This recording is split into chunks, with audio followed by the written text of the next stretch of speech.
How to fix YouTube upload stuck at processing. Hey everyone, welcome back to the channel. If your YouTube video uploads fine but gets stuck on the processing for hours, don't worry, this happens a lot. So let's just quickly fix it with some few simple steps. First thing you need to do is check your format and encoding. So make sure that your video uses YouTube friendly settings.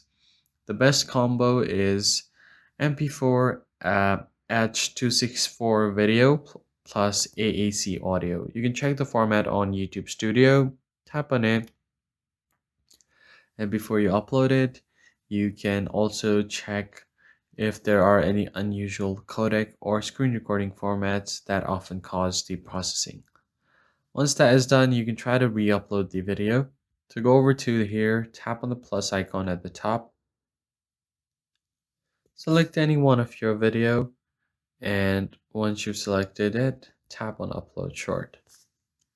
The next step is to upload it from desktop and not mobile. So if you upload it from YouTube mobile app, try again from a desktop browser. Desktop usually are more stable for longer or HD videos. Then if you have any VPNs turned on, you want to go ahead and turn off your VPN and you should be good to go.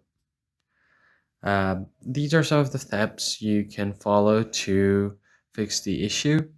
Then you can also clear your browser's cache or switch browsers if you are using it on a browser. But if you are on YouTube Studio or YouTube app, long press on it, tap on the I button, then go over to storage, tap on clear cache, and you should be good to go. That's basically it, guys. I hope this tutorial was helpful. Hit the like button below and subscribe, and I'll see you in the next one.